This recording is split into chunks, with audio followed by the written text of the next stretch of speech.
வணக்கம் மக்களே, welcome to ஏக்யூப் academy. இன்னைக்கு நம்ம கரண்ட் அஃபேர்ஸோட அடுத்த பார்ட் பார்க்க போகிறோம். ஸோ நீங்கள் டெலிகிராம் சேனலில் பார்த்துருப்பீங்க. ஆல்ரெடி நான் இதை சொல்லியிருந்தேன், 0 to Hero அப்படின்னு ஒரு சின்ன டைட்டில் கொடுத்துருக்கோம் நம்மளோட வீடியோஸுக்கு, ரைட்? அதோட current affair series. So already நான் டெலிகிராம் சேனலில் சொல்லியிருந்த மாதிரி 0 to Hero ஃபார் ஆப்டிடியூடும் வர்ற வீக்கில் வந்து ஸ்டார்ட் ஆகும், ரைட்டா? ஆப்டிடியூட் போத் டிஎன்பிஎஸ்சி அண்ட் எஸ்எஸ்ஆர்ஆர்பி, ரைட்டா? ரெண்டு பேருக்குமே யூஸ் ஆகிற மாதிரி தான் நான் பிளான் பண்ணி அதை கண்டக்ட் பண்ண போகிறேன். ஸோ இப்போ நம்ம இன்னைக்கு மார்ச்சோட இது வந்து video episode number 4, March 25 part 2. March 25 part 2. Already part 1ல ஒரு 40 questions பார்த்துருந்தோம். இன்னைக்கு ஒரு 40 questions பார்க்க போகிறோம், ஓகேவா? இதை முடிச்சதுக்கப்புறம் ரெண்டு முக்கியமான வேலை செய்ய போகிறோம். ஒன்று வந்து ப்ரீவியஸ் இயர் கொஸ்டின்ஸ், அதாவது என்டிபிசி சிபிடி 1ல கேட்ட சிஏ மட்டும், அது ஒன்று. அதோடு சேர்த்து ஜனவரி டு ஜூனு டாபிக் வைஸ்னா ஸ்கீம்ஸு, டேஸு ஸ்கீம்ஸு, அதே மாதிரி இம்பார்ட்டண்டான சப்மிட்ஸ், இந்த மாதிரி டாபிக் வைஸாக இம்பார்ட்டண்டான ஈவெண்ட்ஸ் நம்ம கரண்ட் பேரில், அதாவது இதில் கவர் பண்ணதும் சேர்த்து விட்டு போனதும் எல்லாத்தையும் சேர்த்து ஒரு வீடியோவாக நான் ரன் த்ரூ ஒரு டாபிக் வைஸாக கொடுத்து முடிக்க ட்ரை பண்ணுறேன். முடிஞ்ச அளவு முடிக்க ட்ரை பண்ணுறேன், ஓகேவா? இந்த சீரீஸ் வந்து கண்டினியூ ஆகும். நீங்கள் அடுத்தடுத்து எழுத போகிற எல்லா எக்ஸாம்ஸுக்கும் யூஸ் ஆகிற மாதிரி கண்டினியூஸாக வீடியோஸ் வந்துக்கிட்டே இருக்கும், ஓகேவா? ஸோ ஸ்டார்ட் பண்ணுவோமா? இன்னைக்கு கிளாஸோட first question, which day is celebrated as CISF Rising Day every year? Right, CISF Rising Day. CISF na theriyum illaya, Central Industrial Security Force. Central Industrial Security Force, அதுதான் CISF, ஓகேவா? அப்போ central industrial security force, அதோட rising டேனா உருவாக்கப்பட்ட தினமா எந்த தினம் celebrate பண்ணப்படுது அப்படின்றது question. So the answer is March 10. ஒவ்வொரு ஆண்டும் March 10 சிஐஎஸ்எஃப் ரைசிங் டேவா செலிப்ரேட் ஆகுது. ஸோ சிஐஎஸ்எஃப் எந்த ஆண்டு உருவாக்கப்படுது அப்படின்னா 1969 உருவாக்கப்படுது. Established in 1964 by CISF act of 1968. அதாவது 1968 சிஐஎஸ்எஃப் ஆக்ட், அந்த ஆக்டின் படி 1969 உருவாக்கப்படுது சென்ட்ரல் இண்டஸ்ட்ரியல் செக்யூரிட்டி ஃபோர்ஸ், ஓகேவா? March 10 ஞாபகத்தில் வச்சுக்கோங்க. அடுத்த கேள்வி, mark Carney has recently become the prime minister of which country? Mark Carney அப்படிங்கிறவர் வந்து எந்த நாட்டின் பிரதமராக தேர்ந்தெடுக்கப்பட்டார் அப்படின்னு கேட்டிருக்காங்க. The answer is Canada, right? So ஈஸியாக ஞாபகம் வச்சுக்கலாம், கேர்னி கனடா, ஓகேவா? போட்டுடலாமா? ஏன் இது இம்பார்ட்டன்ட் அப்படின்னா, சமீபமா யூஎஸ் வர்சஸ் கனடா அப்படின்னு ஒரு கான்ஃபிளிக்ட் போயிட்டே இருக்கு, ஓகேவா? கனடாவுக்கும் யுனைடெட் ஸ்டேட்ஸுக்கும் இடையில ஒரு பிரச்சனை போயிட்டே இருக்கு. அவர் ட்ரம்ப் என்ன சொல்லிட்டே இருக்காரு அப்படின்னா, கனடாவை கொண்டு வந்து யூஎஸ்ல நீங்க சேர்த்துருங்க, கனடா வந்து தனி நாடா இருக்க வேண்டிய, இனிமேலும் தனி நாடா இருக்க வேண்டிய அவசியம் இல்லை, நீங்க எங்களோட சேர்த்துடலாம் அப்படின்னு சொல்லி அவர் பேசிட்டு இருக்காரு. அது ஒண்ணு. இன்னொன்னு, சமீபத்துல ட்ரூடோ கேள்விப்பட்டிருப்பீங்க இல்லையா? ஜஸ்டின் ட்ரூடோ அப்படிங்கிறவர் தான் ப்ரீவியஸான prime minister, long lasting prime minister அவர் இருந்தாரு. அவர் இப்போ தேர்தலில் தோல்வி அடைஞ்சு அவருக்கு பதிலாக தான் மார்க் கேர்னி பிரைம் மினிஸ்டர் ஆயிருக்காரு, ஓகேவா? ரைட். ஸோ அடுத்த கேள்வி, according to SIPRI report, which country become the largest arms importer? அதாவது அதிக அளவில் ஆயுதங்களை இறக்குமதி செய்த நாடு 2020-24 அதிக அளவில் ஆயுதங்களை இறக்குமதி செய்த நாடு எது அப்படிங்கிறது கொஸ்டின். ஸோ ஈஸியஸ்ட் கொஸ்டின் எப்படி ஆன்சர் பண்ணலாம் அப்படின்னா, இப்போ இந்த டைம் பீரியட்ல பார்த்துட்டீங்கன்னா வார் அப்படிங்கிறது ரொம்ப முக்கியமா ரஷ்யாவுக்கும் உக்ரைனுக்கும் இடையில போயிட்டே இருக்கு, ரைட்டா? உக்ரைனுக்கு இடையில போயிட்டு இருக்கு இல்லையா? அப்போ இதுல அதிகமான ஆயுதங்கள் யாருக்கு தேவைப்பட்டிருக்கும் அப்படின்னா உக்ரைனுக்கு தேவைப்பட்டிருக்கும். So Ukraine is the largest arms importer. அவங்க தான் அதிக அளவில் ஆயுதங்களை இறக்குமதி செய்த நாடு. முதலிடத்துல உக்ரைன் இருக்கு, ரைட்? ரெண்டாவது இடத்துல யார் இருக்காங்கன்னா இந்தியா இருக்காங்க. இந்தியா தான் செகண்ட் லார்ஜஸ்ட் ஆர்ம்ஸ் இம்போர்ட்டர். அதிக அளவில் ஆயுதங்களை இறக்குமதி செய்த ரெண்டாவது நாடு இந்தியா, ஓகேவா? இந்தியா வந்து என்ன பண்ணியிருக்காங்க அப்படின்னா, ரஷ்யாட்ட இருந்தும் பிரான்ஸ்ட இருந்தும் அதிக அளவிலான ஆயுதங்களை இறக்குமதி பண்ணியிருக்காங்க. அதிக அளவில் ஆயுதங்கள் இந்தியாவுக்கு எங்க இருந்து கிடைக்குதுன்னா ரஷ்யாட்ட இருந்தும் பிரான்ஸ்ட இருந்தும் கிடைக்குது, ஓகேவா? ரைட். அப்போ முதல் நாடு உக்ரைன், ரெண்டாவது நாடு இந்தியா, ரைட்? ஞாபகத்தில் வச்சுக்கோங்க. அடுத்த கேள்வி, Vizhinjam international seaport which was seen in news is located in which state? ஈஸியான கொஸ்டின் தான். விழிஞ்சம், தி ஆன்சர் இஸ் கேரளா. பேரை பார்த்ததுமே கண்டுபிடிச்சிடலாம், விழிஞ்சம் கேரளா. ஸோ ஏன் இது இம்பார்ட்டன்ட் அப்படின்னா, இப்போ இந்த விழிஞ்சம் கேரளாவில் இருக்குல்ல, நீங்கள் இந்திய மேப் பார்த்தீங்கன்னா இப்போ அப்ராக்சிமேட்டாக இந்தியாவில் கேரளா இங்கே இருக்கும். ஸோ இந்த பிளேஸ் வச்சுக்கலாம் நம்ம. இந்த ரீஜன் தான் கேரளாவோட. இந்த ரீஜியனில் இது அரேபியன் சீயை ஒட்டி இருக்கு, ரைட்டா? அரேபிய கடலை ஒட்டி இருக்கு. ஏன் இம்பார்ட்டன்ட் அப்படின்னா, நீங்க இந்த பக்கம் இருக்கக்கூடிய ஆப்பிரிக்காவா இருக்கட்டும், அதுக்கு மேல இருக்கக்கூடிய ஐரோப்பாவா இருக்கட்டும், அரேபியாவா இருக்கட்டும், எல்லாத்துல இருந்துமே நீங்க இந்த பக்கம் இருக்கக்கூடிய நாடுகளுக்கு போகணும்னா இந்த அரேபியன் சீயையும் கல்ஃப் ஆஃப் அரேபியாவையும் இந்தியன் ஓஷனையும் கடந்துதான் போகணும், ரைட்? இந்திய பெருங்கடலும் அரேபிய கடல் வழியா தான் நீங்க போகணும், ரைட்? அப்படி போகக்கூடிய கப்பல்கள் எதுவுமே இந்தியாவுக்கு வர்றதில்லை. ஏன் அப்படின்னா, அப்படி போகக்கூடிய சரக்கு கப்பல்களை ஹேண்டில் பண்றதுக்கான கெப்பாசிட்டி இந்தியாவில் எந்த போர்ட்டுக்குமே கிடையாது, ரைட்டா? ஸோ லார்ஜஸ்ட் கண்டெய்னர்ஸை, பெரிய பெரிய கண்டெய்னர்ஸை ஹேண்டில் பண்ற அளவுக்கு ஒரு போர்ட் வேணும்னு தான் இந்த விழிஞ்சம் போர்ட்டை டெவலப் பண்ணியிருக்காங்க, ரைட்டா? விழிஞ்சம் போர்ட் டெவலப் பண்ணதுக்கான காரணம் என்னன்னா, இந்த இன்டர்நேஷனல் சி ட்ரேட் ரூட் இருக்கு இல்லையா, கடல் வழியிலான வாணிப பாதை, இன்டர்நேஷனல் சி ட்ரேட் ரூட்டுக்கு ரொம்ப பக்கத்துல இந்த விழிஞ்சம் இருக்கு. நீங்க அப்ராக்சிமேட் டேட்டா படி இந்த டிஸ்டன்ஸ் வந்து 10 நாட்டிக்கல் மைல்ஸ் தான், 10 கடல் மைல்கள் தொலைவுல இந்த இன்டர்நேஷனல் ட்ரேட் ரூட்டும் விழிஞ்சம் போர்ட்டுக்கு இடையில இருக்கிற தொலைவு வந்து 10 கடல் மைல்கள் தான், 10 நாட்டிக்கல் மைல் தான். அப்போ அந்த இம்பார்ட்டன்ஸ்க்காக இப்போ இங்க போகக்கூடிய கப்பல்கள்னா அவங்களோட தேவைக்காக என்ன பண்ணுவாங்கன்னா, விழிஞ்சம் வந்து ஸ்டே பண்ணிட்டு தென் அதுக்கப்புறம் அவங்களோட இதை வந்து கண்டினியூ பண்ணுவாங்க, ரைட்? அப்போ விழிஞ்சம் வந்து இம்பார்ட்டன்ஸ் ஆகும் இந்தியாவுக்கு வரக்கூடிய சரக்குகளை ஏற்றுமதி இறக்குமதி பண்றதுக்கும் இந்தியாவினுடைய கடல் வணிகத்தை அதிகப்படுத்துறதுக்கும் இது பயன்படும், ஓகேவா? அதே மாதிரி நான் முன்னாடி சொன்ன மாதிரி இதான் ஃபர்ஸ்ட் டீப்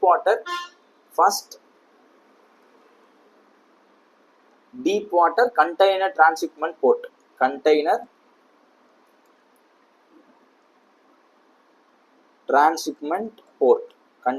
டிரான்ஸ்ஷிப்மெண்ட் போர்ட். பெரிய அளவிலான கண்டெய்னர்களை கையாள்வதற்கு தகுதியான ஒரு போர்ட்டா விழிஞ்சம் போர்ட் இருக்கு. ஸோ விழிஞ்சம் போர்ட் வந்து பிரைம் மினிஸ்டர் மோடி தான் ஓப்பன் பண்ணி வச்சார், ரைட்டா? Open by prime minister Modi, right? ரீசெண்டாக தான் நடந்தது, ஞாபகத்தில் வச்சுக்கோங்க. ஏன் அதோட இம்பார்ட்டன்ஸ் அப்படிங்கிறத புரிஞ்சுக்கோங்க, ஓகேவா?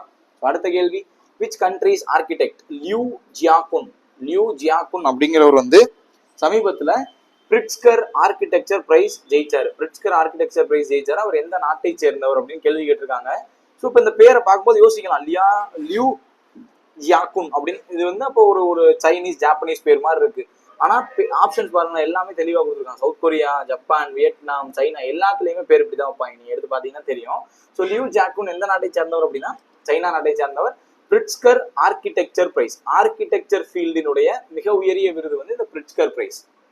ஆர்கிடெக்சர் பிரைஸ் கூட கொடுக்க மாட்டாங்க, பிரிட்ஸ்கர் பிரைஸ் தான் கொடுப்பாங்க, ஓகேவா? பிரிட்ஸ்கர் பிரைஸ் ஜெயிச்சவர் பேர் வந்து லியூ ஜியாகுன், ஓகேவா? ஸோ அவர் எந்த நாட்டை சேர்ந்தவர்? சைனா நாட்டை சேர்ந்தவர். இந்த பிரிட்ஸ்கர் பிரைஸை நம்ம என்ன சொல்றோம் அப்படின்னா நோபல் பிரைஸ் ஆஃப் ஆர்கிடெக்சர் சொல்றோம். ஆர்கிடெக்சரினுடைய நோபல் பிரைஸ் ஆஃப் ஆர்கிடெக்சரினுடைய நோபல் பரிசு அப்படின்னு அழைக்கப்படுது, ஓகேவா? ஆர்கிடெக்சரோட நோபல் பரிசு அழைக்கப்படுறதா என்ன பிரைஸ்? Pritzker prize, right? ஜெயிச்சவர் பேர் லியூ ஜியாகுன், சைனா நாட்டை சேர்ந்தவர். அடுத்த கேள்வி, Jaipur declaration was adopted at which of the following forums in 2025? Jaipur declaration அப்படின்னு நீங்க பாத்தீங்கன்னா 12th regional 3R and circular economy forum in Asia and Pacific அப்படிங்கிறத ஞாபகத்தில் வச்சுக்கோங்க. இது ஒரு கான்ஃபரன்ஸ் ஜெய்ப்பூர்ல நடந்தது, ஓகேவா? இது ஒரு கான்ஃபரன்ஸ் ஜெய்ப்பூர்ல நடந்த கான்ஃபரன்ஸ். ஸோ அதுல இருந்து போடப்பட்ட டிக்ளரேஷன் அப்படிங்கிறதுனால அதுக்கு பேர் ஜெய்ப்பூர் டிக்ளரேஷன் வச்சுட்டாங்க, ஓகேவா? So 12th regional 3R and circular economy forum in Asia and the Pacific, ஓகேவா? ஸோ அடுத்த question, APAR ID that was recently seen in news in which is part of which initiative? APAR ID. So APAR ID அப்படிங்கிறது எதனோட ஒரு பகுதி அப்படின்னு கேட்குறாங்க. The answer is one nation one ID card. So one nation one ID card அப்படிங்கிறது எதை base பண்ணுது அப்படின்னா இது வந்து பள்ளி மாணவர்களுக்கான ஒரு ஐடி, ஸ்டூடெண்ட் ஐடி. அதாவது இப்போ கவர்மெண்ட்ல வேலை பார்க்குறவங்களுக்குலாம் எம்ப்ளாய் ஐடி இருக்கும்ல, இல்லை அது பிரைவேட்ல எங்கே நீங்கள் வேலை பார்த்தாலும் எம்ப்ளாய் ஐடின்னு ஒன்று இருக்கும். எம்ப்ளாய் ஐடிக்குள்ள போனீங்கன்னா அந்த எம்ப்ளாய் பார்த்தீங்கன்னா ஃபுல் டீட்டெயில் வரும் இல்லையா, அது மாதிரி ஸ்டூடெண்ட்டுக்கான ஸ்பெசிஃபிக் ஐடி தான் இந்த அப்பார் ஐடி. இது வந்து நியூ எஜுகேஷன் பாலிசி லான்ச் பண்ணாங்களா 2020 புதிய கல்விக் கொள்கை கொண்டு வந்தாங்க இல்லையா, அந்த கல்விக் கொள்கையினுடைய ஒரு பகுதி தான் இந்த அப்பார் ஐடி, ரைட்? அதாவது ஒரு மாணவன் பள்ளியில சேர்க்கும் போதே இந்த ஐடி உருவாக்கப்பட்டோம். எப்போ ஒரு மாணவன் பள்ளிக்கு போறானோ அப்பவுமே இந்த அப்பார் அப்படிங்கிற ஐடி உருவாக்கப்பட்டோம். அவன் பள்ளி படிப்பு கல்லூரி படிப்பை முடிப்பது வரைக்கும் அந்த ஐடியில எல்லாமே என்ட்ரு ஆகும். அந்த ஐடியை என்ட்ரு பண்ணோம்னா அவன் எந்த ஸ்கூல்ல எப்போ படிச்சான், என்ன படிச்சான், எங்க இருக்கு அந்த ஸ்கூல், எல்லா டீட்டெயிலுமே அவன் கிடைக்கும். அது ஏதாவது ரிமார்க் இருக்கு, ஏதாவது பெரிய அவார்ட்ஸ் வாங்கியிருந்தானாலோ அதெல்லாம் வந்து அதுல என்ட்ரு ஆகும். மொத்தம் அந்த ஸ்டூடெண்டோட டேட்டா பேஸே அந்த ஐடியில இருக்கும். இது ஒரு 12 டிஜிட் நம்பர், ஆதார் மாதிரி. இப்போ ஆதார் வந்து 12 டிஜிட் நம்பர் தானே, அது மாதிரி ஒரு 12 டிஜிட் நம்பர். அந்த 12 டிஜிட் நம்பர் வந்து ஒவ்வொரு மாணவனுக்கும் யூனிக்காக கொடுக்கப்படும், தனித்துவமான ஐடி. அதில் அந்த மாணவனுடைய எல்லா கல்வி சார்ந்த செயல்பாடுகளும் அதில் இருக்கும். ஓகேவா? அடுத்த கேள்வி, what is the name of ISRO's mission that successfully demonstrated in space docking and undocking? Docking undocking அப்படின்னா நீங்கள் கண்டிப்பாக பேப்பரில் படிச்சிருப்பீங்க அல்லது கேள்விப்பட்டிருப்பீங்க. விண்வெளியில் இப்போ இந்தியா வந்து இப்போ இந்தியாவினுடைய மிக முக்கியமான நோக்கமா என்ன இருக்குன்னா, இஸ்ரோவோட மிக முக்கியமான நோக்கம் என்னவா இருக்குன்னா, விண்வெளிக்கு மனிதன் அனுப்பணும். ரைட்? அப்படி விண்வெளிக்கு மனிதன் அனுப்பணும் அப்படின்னா விண்வெளியில் இருக்கிற அந்த ஸ்பேஸ் ஸ்டேஷன் இருக்கு இல்லையா, அந்த ஸ்பேஸ் ஸ்டேஷன்ல போய் நம்மளோட ராக்கெட் வந்து ஜாயின் ஆகணும். அதுக்கு பேர் தான் டாக்கிங். ரைட்? ஆல்ரெடி ஒரு ஆப்ஜெக்ட் இருக்கு, அந்த ஆப்ஜெக்டோட நம்மளோட ராக்கெட்டை போய் சேர்க்கறது இருக்கு இல்லையா, அந்த ராக்கெட் போய் இதுல ஜாயின் ஆகுறது இல்லையா, அதுக்கு பேர் தான் என்னது? டாக்கிங். அதுல இருந்து பிரிஞ்சிச்சுன்னா அன்டாக்கிங். அதை வந்து எக்ஸ்பெரிமெண்ட் பண்ணி பார்த்துருக்காங்க. அதனால நம்மளால பண்ண முடியுதான்னு எக்ஸ்பெரிமெண்ட் பண்ணி பார்த்துருக்காங்க. அந்த எக்ஸ்பெரிமெண்ட்டுக்கு பேர் என்ன அப்படின்னா ஸ்பேடெக்ஸ், SPADEX. ஸ்பேடெக்ஸ் அப்படிங்கிறது தான் அந்த மிஷனோட நேமு. இந்த ஸ்பேடெக்ஸோடைய நோக்கம் என்னன்னா, விண்வெளியில 2 பொருட்களை இணைத்து பிரிக்க முடியுதா அப்படிங்கிறத பார்க்கறதுக்காக தான். ரைட்டா? இது எப்போ பண்ணாங்க அப்படின்னா ஆன் March 13. டேட் வந்து கேட்கறதுக்கான வாய்ப்பு இருக்கு, அதனால சொல்றேன். March 13, 2025. ஓகேவா? இதுல என்ன இது வந்து எந்த ராக்கெட் அப்படின்னா PSLV C60 rocket. PSLV C60 rocket மூலமா விண்வெளிக்கு அனுப்பப்படுது.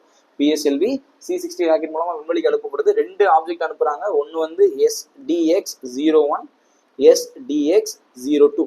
ஸோ 01 அப்படிங்கிறது சேசர், 02 அப்படிங்கிறது டார்கெட். அதாவது இப்போ SDX-02 இது வந்து டார்கெட், இது இருக்கும். ரைட்டா?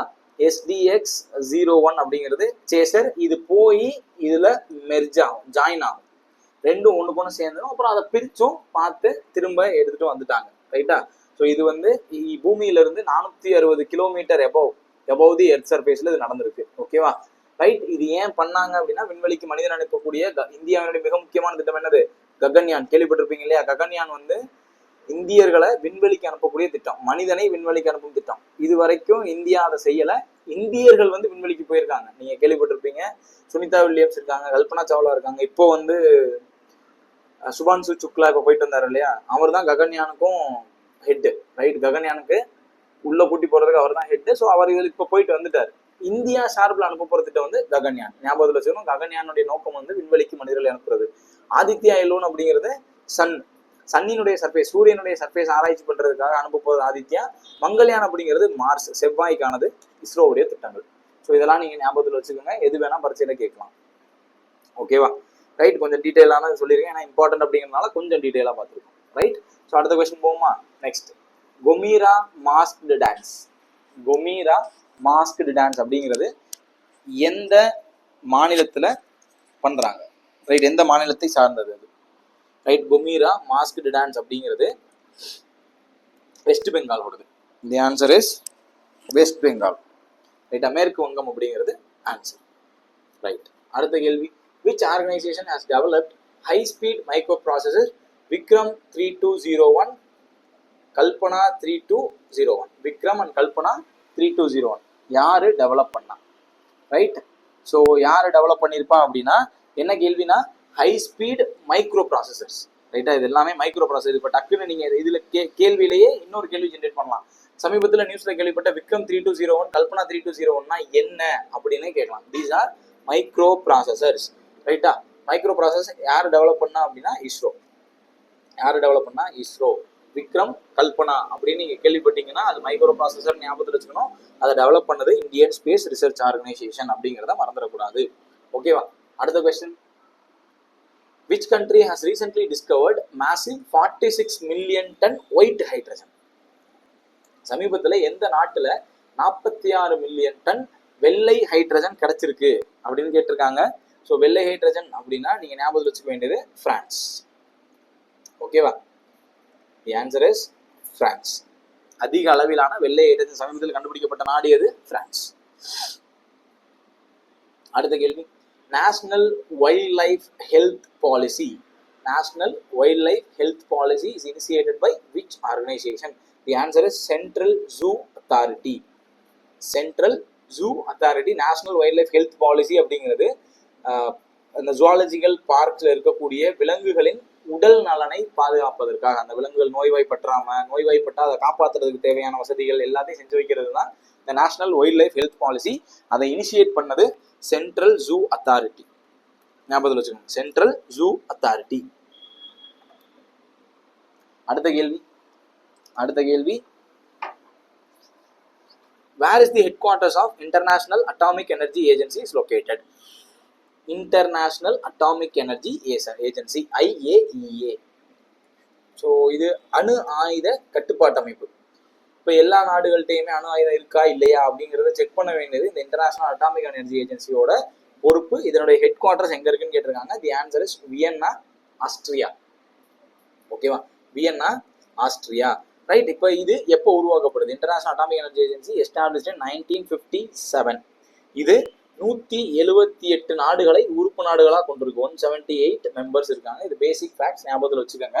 ஏன் இது நியூஸ்ல இருக்கு அப்படின்னா, இப்போ சமீபத்தில் இந்தியா பாகிஸ்தானுக்கு இடையில ஒரு போர் பதற்றம் இருந்தது. அதே போல இஸ்ரேல் ஈரானுக்கு இடையில போர் போய்கிட்டு இருக்கு. இந்த நாடுகள் எல்லாம் அணு ஆயுதங்கள் வைத்திருக்கிறார்களா, அணு ஆயுதங்களா பயன்படுத்திடக்கூடாது. உக்ரைன் ரஷ்யா போர் போயிட்டு இருக்கு. அணு ஆயுதத்தை பயன்படுத்திடக்கூடாது, அதை தடுக்கணும் அப்படிங்கிறது தான் இன்டர்நேஷனல் அட்டாமிக் எனர்ஜி ஏஜென்சியோடைய வேலை. அதை அவங்க செஞ்சுக்கிட்டும் இருக்காங்க. ஒரு நாடு புதுசா அணு ஆயுதத்தை உற்பத்தி பண்ணணும் அல்லது அணு ஆயுதம் வச்சிருக்கணும்னா இந்த ஐஏஇஏவோட அனுமதி தேவை. ஐஏஇஏவினுடைய அனுமதி இல்லாம அணு ஆயுதத்தை யாருமே பயன்படுத்தக்கூடாது. பயன்படுத்த தடை. அணு ஆயுதத்தை பயன்படுத்தவே கூடாது, வச்சுக்கிறவே கூடாது. ரைட். அதுக்கான அமைப்பு தான் இந்த ஐஏஇஏ 1957 உருவாக்கப்பட்டது.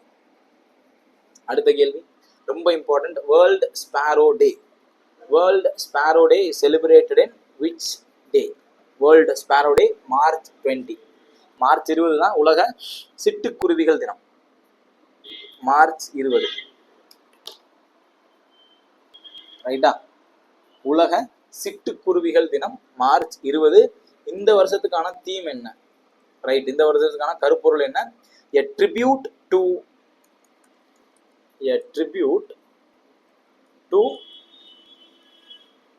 nature's tiny messengers.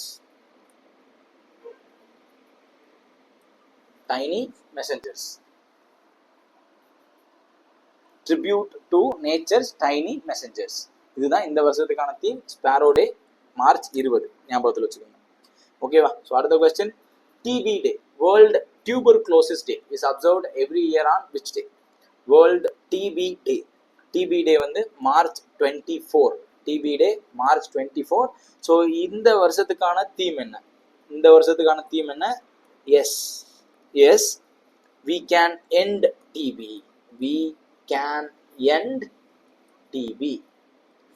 Yes, we can end TB. Commit, invest, deliver.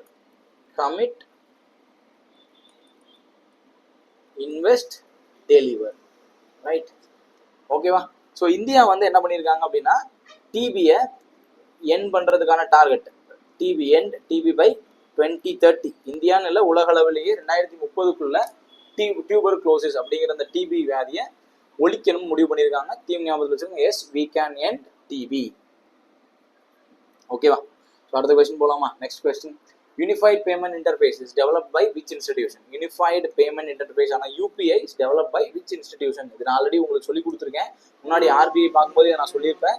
UPI அப்படிங்கிறது நேஷனல் பேமெண்ட் கார்பரேஷன் ஆஃப் இந்தியாவினுடைய ஒரு பகுதி. National payment corporation of India தான் யூபிஐயை டெவலப்பே பண்ணாங்க. யூபிஐ இன்னைக்கு நம்ம யூஸ் பண்றோம் இல்லையா, கியூஆர் கோட் மூலமா பணம் அனுப்புறோம் இல்லையா, அதுதான் யூபிஐ. ஸோ அதை டெவலப் பண்ணது வந்து National payment corporation of India, NPCI. ரொம்ப ரொம்ப இம்பார்ட்டன்ட். ஸோ இன்னைக்கு இந்தியாவினுடைய யூபிஐயை எல்லா நாடுகளுமே யூஸ் பண்ணிட்டு இருக்காங்க. ஓகேவா? ஸோ அடுத்த ஒரு simple question. Head quarters of life insurance corporation, எல்ஐசியினுடைய ஹெட் குவார்டர்ஸ் எங்க இருக்கு? The answer is Mumbai. உங்களுக்கான கேள்வி, எல்ஐசி எந்த வருஷத்துல ஆரம்பிக்கப்பட்டது? இன் விச் இயர் எல்ஐசி வந்து எந்த ஆண்டு துவங்கப்பட்டது? ஓகேவா? ரைட். அடுத்த கேள்வி. According to World Happiness Report 2025, what is rank of India? ரொம்ப ரொம்ப முக்கியமான கேள்வி. 2025ஆம் ஆண்டுக்கான உலக மகிழ்ச்சி குறியீட்டில் இந்தியாவினுடைய ரேங்க் என்ன? இந்தியா 118வது இடத்துல உள்ளது. 118வது இடத்துல உள்ளது. மொத்த நாடுகள் வந்து 147 நாடுகளுக்கு எடுக்கப்பட்ட அறிக்கையில 118வது இடத்துல இந்தியா இருக்கு. ரைட்டா? இதுல டாப் ஃபர்ஸ்ட் 3 பிளேசஸ் யார் யார் இருக்காங்க அப்படின்னா, ஃபர்ஸ்ட் பிளேஸ் வந்து Finland. Second place Denmark, third place வந்து ஐஸ்லாந்து. ஸோ இந்த ஸ்காண்டினேவியன் கண்ட்ரிஸ் நீங்கள் கேள்விப்பட்டிருப்பீங்க இல்லையா, அவங்க தான் எப்பவுமே டாப்ல இருப்பாங்க. லீஸ்ட்ல இந்த ஏசியாவை சுற்றி இருக்கக்கூடிய நாடுகள்லாம் கொஞ்சம் பின்தங்கி தான் இருப்போம். நம்ம பாகிஸ்தானு, ஆப்கானிஸ்தான்லாம் லாஸ்ட்ல இருக்கும். ஸோ லாஸ்ட் வந்து ஆப்கானிஸ்தான் தான் கடைசி இடத்துல இருக்காங்க. See the unhappiest country in the world, மகிழ்ச்சியற்ற நாடு, அன்ஹாப்பியஸ்ட் கண்ட்ரி அப்படின்னு கேட்டாங்கன்னா இந்த ரிப்போர்ட்டின் படி அன்ஹாப்பியஸ்ட் கண்ட்ரி இந்த ரிப்போர்ட்டின் படி ஆப்கானிஸ்தான். ரைட்டா, 147வது இடம், 147th பிளேஸ், 147வது இடத்துல ஆப்கானிஸ்தான் இருக்கு. ஓகேவா, அடுத்த கேள்வி போலாமா? Next question. The government has announced the establishment of North India's first nuclear power project in which state? வட இந்தியாவினுடைய முதல் நியூக்ளியர் பவர் ப்ராஜெக்ட். ரொம்ப ரொம்ப ரொம்ப முக்கியம். நார்த் இந்தியாவில் முதல் முறையாக இப்போ தான் நியூக்ளியர் பவர் ப்ராஜெக்டே கொண்டு போகிறாங்க. இதுக்கு முன்னாடி நார்த் இந்தியாவில் இல்லை. ரைட்டு, தமிழ்நாட்டிலேயே 2 இருக்கு. தமிழ்நாட்டில் நீங்கள் கேள்விப்பட்டிருப்பீங்களா, கூடங்குளத்தில் ஒன்று இருக்கு, சென்னையில் எண்ணூரில் ஒன்று இருக்கு. ரைட்டா, நார்த் இந்தியாவோட முதல் நியூக்ளியர் அணு ஆயுத மின் உற்பத்தி நிலையம் எங்கே ஆரம்பிக்க போகிறாங்க அப்படின்னா ஹரியானாவில் ஆரம்பிக்க போகிறாங்க. ஃபர்ஸ்ட் நியூக்ளியர் பவர் ப்ராஜெக்ட் எங்கே ஆரம்பிக்க போகிறாங்க? ஹரியானாவில் ஆரம்பிக்க போகிறாங்க. ஞாபகம் வச்சுக்கோங்க. இப்போ அடுத்து இங்கிருந்து உங்களுக்கு 2வது கேள்வி கேட்குறேன். இந்தியாவில் மொத்தமாக எத்தனை நியூக்ளியர் பவர் பிளான்ட்ஸ் இருக்கு? நியூக்ளியர் பவர் பிளான்ட் ஆல்ரெடி ஒரு கேள்வி கேட்டிருந்தேன். இப்போ நியூக்ளியர் பவர் பிளான்ட் எத்தனை இருக்கு? How many nuclear power plants are there in India? உங்களுக்கு தெரிஞ்சா எங்கெங்கன்னு முடிஞ்சா கமெண்ட் பண்ணுங்க, இல்லைன்னா எத்தனை இருக்குனாவது கமெண்ட் பண்ணுங்க. ரொம்ப ரொம்ப முக்கியம் அது நியூக்ளியர் பவர் பிளான்ட். ஸோ அடுத்த கேள்வி, World Down syndrome Day. World Down syndrome Day is observed in which day? Down syndrome day 21. Already இப்போ வரைக்கும் 3 டே இன்னைக்கு கிளாஸ் சொல்லியிருக்கேன். ஒன்று வந்து sparrow day March 20, then TB day 24, Down syndrome day 21st March.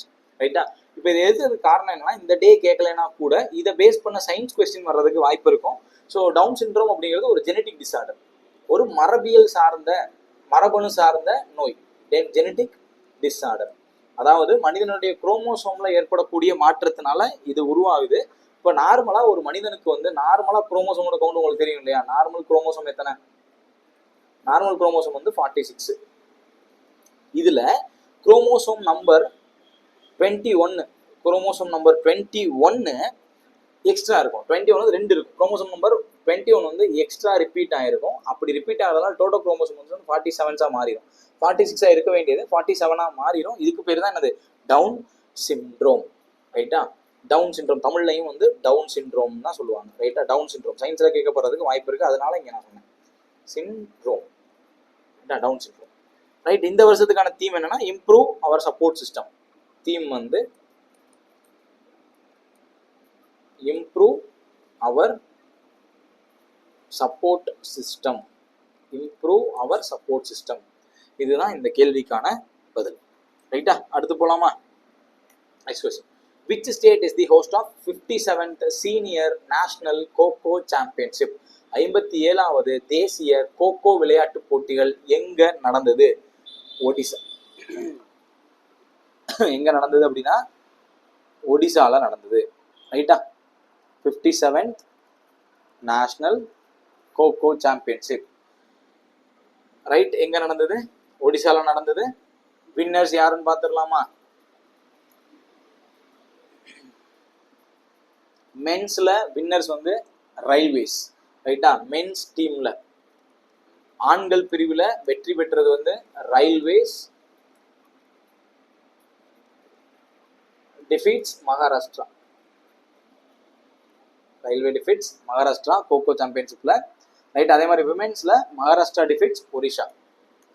பெண்கள் பிரிவில் மகாராஷ்டிரா தான் வின்னர், டிஃபீட்ஸ் ஒடிஷா. ஓகே, மென்ஸ்ல ரயில்வேஸ் டீமும் விமென்ஸ்ல மகாராஷ்டிரா டீமும் ஜெயிச்சிருக்காங்க. இதுல கோகோ சாம்பியன்ஷிப்ல. ரைட், அடுத்த கேள்வி. International day of forests. காடுகள் தினம். காடுகள் தினம் ரொம்ப முக்கியமானது. March 20. காடுகள் தினம் March 20. காடுகள் தினம் March 20. Sorry, March 21. காடுகள் தினம் வந்து March 21. ரைட், ஸ்பேரோ தான் 20. ரைட்டா, March 21. ஓகே, இதோட தீம் என்ன? Theme forest and food. இதுக்கப்புறம் பெருசா இருக்கும், நான் அதை சொல்லலை, இதை மட்டும் ஞாபகம் வச்சுக்கோங்க. கீவோட ஃபாரஸ்ட் அண்ட் ஃபுட்டுன்னு மட்டும் ஞாபகத்தில் வச்சுக்கோங்க போதும். ஓகேவா? Forest and food. Forest and food.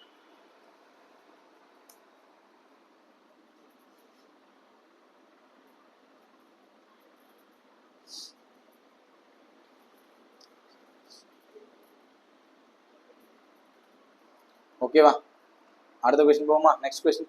இப்போ ஃபர்ஸ்ட் நான் என்ன சொன்னேன், மார்ச் 20 ஸ்பேரோ டே சொன்னா, ஸ்பேரோ 21 ஃபாரஸ்ட் 22 என்ன வாட்டர் டே. 22 வந்து வாட்டர் டே. ஸோ இது மூணுமே அடுத்தடுத்து வரும். அதுக்கு தான் ஒரு ஷார்ட்கட் சொல்லியிருப்பாங்க. ஒரு சிட்டுக்குருவி வந்து காட்டுக்குள்ள போய் தண்ணி குடிச்சிச்சான் அப்படின்னு சொல்லியிருப்பாங்க. ரைட்டா? ஒரு சிட்டுக்குருவி காட்டுக்குள்ள போய் தண்ணி குடிச்சிச்சு அப்படிங்கிறதான் ஷார்ட்கட்டா வச்சு முன்னாடி காலத்துல அதான் சொல்லிட்டு இருந்தாங்க. இப்போ வரைக்கும் அதுதான். இது மாற போறது இல்லை. ஆனா தீம் வருஷத்துக்கு மாறும். வரிசையா ஞாபகத்தில் வச்சுக்கோங்க. ஓகேவா? Right.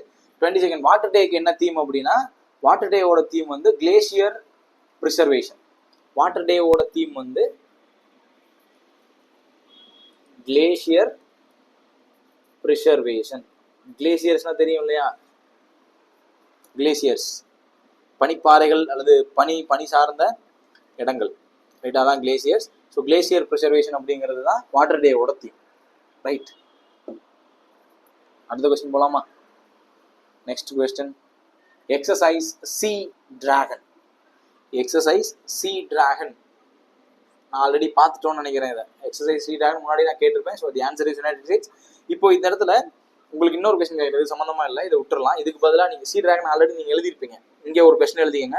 What is the name of the initiative? What is the name of the initiative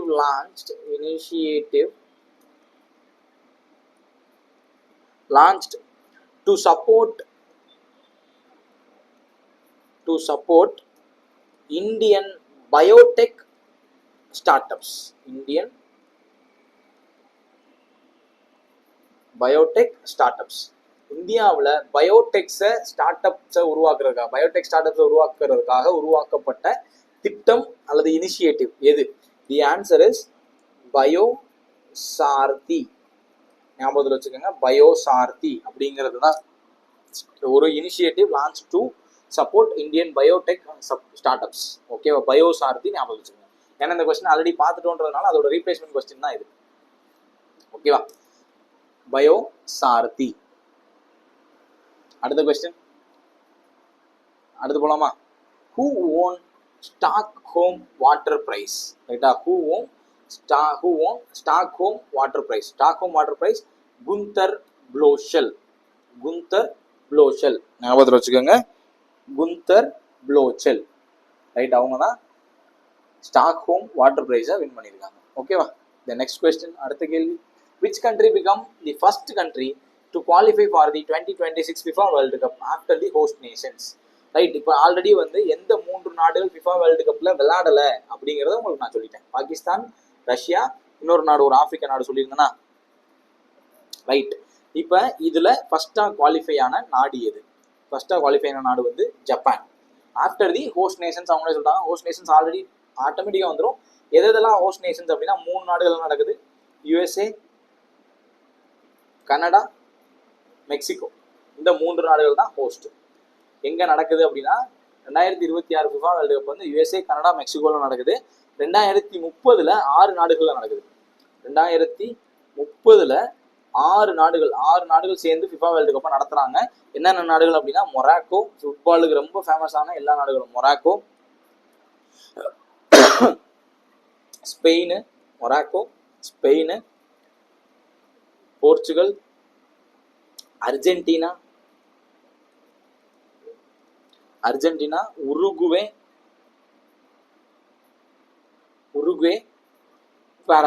Paraguay.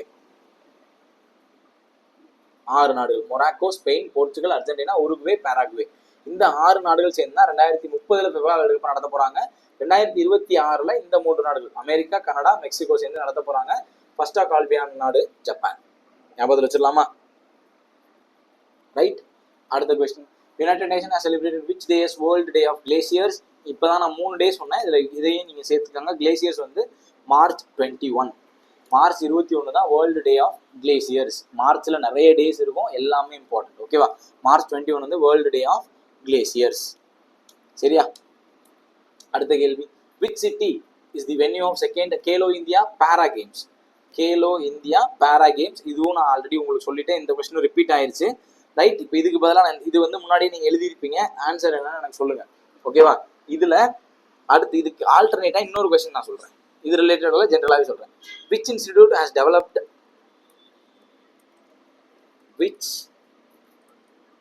Institute has developed AI powered robots for border surveillance.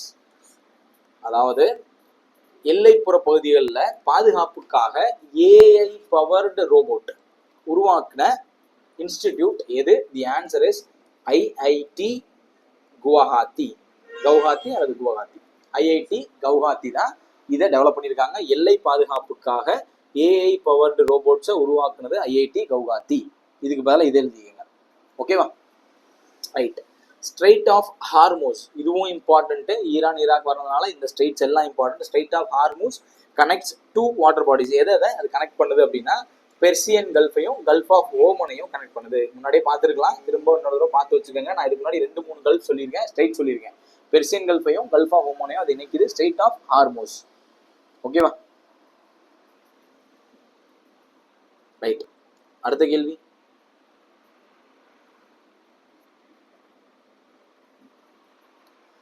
which railway zone has become the first in India to achieve 250 million tons of originating freight in the financial year? ஒரே financial yearல 250 million metric டன்னை ஃப்ரைட்ஸை achieve பண்ண railway zone எது?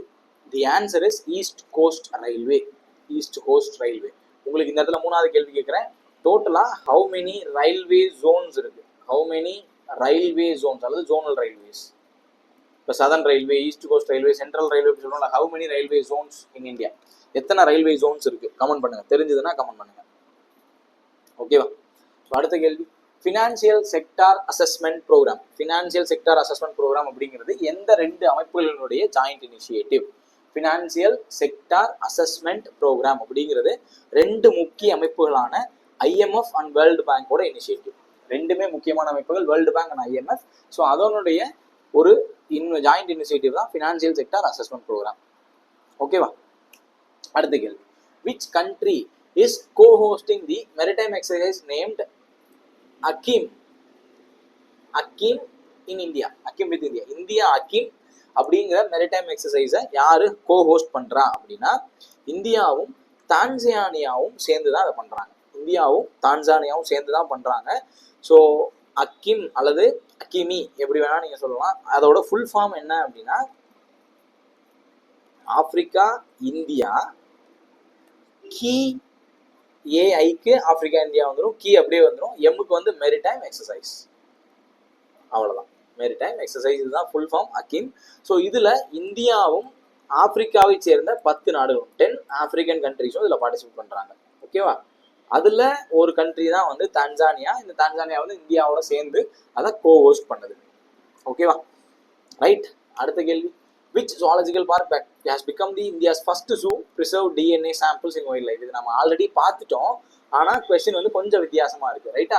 India's first zoo preserve DNA samples of wildlife from snowy regions. Already இது நான் உங்களுக்கு சொல்லி கொடுத்துருக்கேன். என்ன ஆனா இப்படி சொல்லி கொடுக்கல. எப்படி சொல்லி கொடுத்தேன் அப்படின்னா first zoological park which have பயோபேங்க் அப்படின்னு சொல்லி கொடுத்தனா, அதுதான் இது. டிஎன்ஏ சாம்பிள்ஸ் அண்ட் பயோபேங்க் எல்லாமே இன்டர்லிங்க்டு தான். டிஎன்ஏ சாம்பிள்ஸ் எடுக்கணும். என்ன ஆன்சர் இதுக்கு? Padmaja Naidu Himalayan zoological park.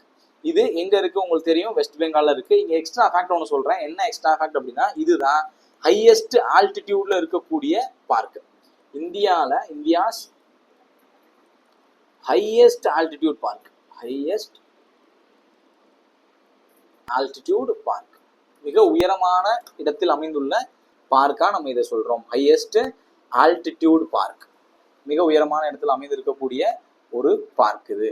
Right, அடுத்த கேள்வி போலாமா? Next, Sunil Kumar right. Sunil Kumar who won which medal in senior Asian wrestling championship? Senior Asian wrestling சாம்பியன்ஷிப்ல சுனில்குமார் என்ன பதக்கம் ஜெயிச்சாருன்னு கேட்டிருக்காங்க. The answer is bronze. வெண்கல பதக்கம் ஜெயிச்சிருக்காரு. ரைட். அப்ப ரெண்டு விஷயம் ஞாபகம் வச்சுக்கணும். ஒன்னு வந்து சுனில்குமார் அப்படிங்கிறவர் வந்து ரெஸ்லிங்கோடு தொடர்புடையவர் அப்படிங்கிறத ஞாபகம் வச்சுக்கணும். ரைட்டா. ரெண்டாவது, wrestling championship 2025 Asia wrestling championship எங்க நடந்துச்சு அப்படின்னா ஹெல்ட் அட் ஜோர்டான் அப்படிங்கிற நாட்டுல நடந்தது. ரைட்டா. ஜோர்டான் அப்படிங்கிற நாட்டுல நடந்தது, ஞாபகத்துல வச்சுக்கோங்க. ரைட். அடுத்த கேள்வி, விச் ஆர்கனைசேஷன் ஹேஸ் லான்ச்ட், அடுத்த கேள்வி, which organisation launch Parker Solar probe. ரொம்ப ரொம்ப ரொம்ப முக்கியமானது பார்க்கர் சோலார் ப்ரோப். இப்போ ரீசெண்டா நீங்க யூடியூப்ல போனீங்கன்னா பார்க்கர் சோலார் ப்ரோப் வந்து என்ன பண்ணியிருக்குன்னா சூரியன்ல இருந்து வரக்கூடிய அந்த வெப்ப அலைகள் வரும் இல்லையா, அதை படம் பிடிச்சி அனுப்பிச்சிருக்கு. அதுல இருந்து வரக்கூடிய பக்கத்துல போய் எடுத்து படம் பிடிச்சி அனுப்பிச்சிருக்கு. ஸோ அதனால இது இம்பார்ட்டன்ட். பார்க்கர் சோலார் ப்ரோப் நீங்க ஆன்சர் ஈஸியா போட்டுடலாம். இது நாசாவோட ஒரு சேட்டலைட். ஓகேவா. ஒரு சன்னை ஸ்டடி பண்றதுக்கு அனுப்பப்பட்ட ஒரு satellite Parker Solar Probe. Okay. To study the sun. யாரால் அனுப்பப்படுதுன்னா நாசாவால் அனுப்பப்பட்டது. இந்தியாவால் அனுப்பப்பட போறது பேர் என்னது? ஆதித்யா L1. ஓகேவா. ஸோ அடுத்த கேள்வி, which organisation has launched BHIM Bharat interface for money 3.0. இப்போ பீம் அப்படிங்கிறது ஒரு யூபிஐ செயலி. தெரியுங்களா? பீம் யூபிஐ கேள்விப்பட்டிருப்பீங்களா? Bharat interface for money. அப்போ யூபிஐ ரிலேட்டடா வந்தாலே NPCI தான், national payment corporation of India. ஓகேவா. பீம் அது வந்து யூபிஐ தொடர்புடையது. அதனால ஈஸியா ஆன்சர் NPCIன்னு போட்டுடலாம். அடுத்த கேள்வி, which state tops in start up echo system report 2025. Start அப்புகள் உருவாவதற்கான தகுந்த சூழ்நிலையில் உருவாக்கி வைத்திருக்கிற மாநிலங்கள் பட்டியலில் முதல் இடத்துல எந்த மாநிலம் இருக்குன்னு கேட்டிருக்காங்க. So the answer is Maharashtra. First place வந்து மகாராஷ்டிரா, செகண்ட் பிளேஸ் வந்து Karnataka. First place Maharashtra, second place Karnataka. First place மட்டும் தெரிஞ்சாலே போதுமானது தான். ஓகேவா. The next, what is the primary objective of PM Shri scheme? ரொம்ப முக்கியமா டாக்ல இருந்துகிட்டே இருந்துச்சு. குறிப்பா தமிழ்நாட்டில் இதை பத்தி பேசிட்டே இருந்தாங்க. ஓகேவா. PM ஸ்ரீ அப்படிங்கிறது ஸ்கூல்ஸ்க்கான ஸ்கீம்.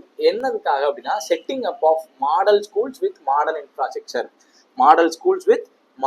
இன்ஃப்ராஸ்ட்ரக்சர். நவீனமான உட்கட்டமைப்பு வசதிகளோடு கூடிய ஒரு தகைசால் பள்ளிகளை உருவாக்குறது தான் அதனுடைய நோக்கம். ஓகேவா. ரைட். அடுத்த கேள்வி, which state government has launched AI powered chatbot Sarathi for easy access to government documents? சாரதி அப்படிங்கிற AI chatbot உருவாக்குன அமைப்பு எது? The answer is Haryana. ஓகேவா. ஹரியானா. ரைட். ஸோ இது போக எக்ஸ்ட்ரா ஒரு 2 கொஸ்டின் நான் சொல்றேன், அதை மட்டும் நோட் பண்ணிக்கோங்க. நான் ஃபேக்ட் மாதிரி சொல்லிடுறேன். ஓகேவா. என்ன அப்படின்னா ஃபர்ஸ்ட் 75-25 இனிஷியேட்டிவ். 75-25 இனிஷியேட்டிவ் அப்படின்றது எதோடு தொடர்புடையது அப்படின்னா வேர்ல்டு ஹைப்பர் டென்ஷன் டேவோடு தொடர்புடையது. வேர்ல்டு ஹைப்பர் டென்ஷன் டேவோட தொடர்புடையது. இது கேட்டாங்கன்னா 75-25 எங்கேயாவது நீங்க பாத்தீங்கன்னா ஹைப்பர் டென்ஷன் டேவோ போட்டுருங்க. இது ஒண்ணு. ரெண்டாவது, ரைட்டா, கேலோ இந்தியா விளையாட்டு போட்டி. Khelo India women's taekwondo championship. Women's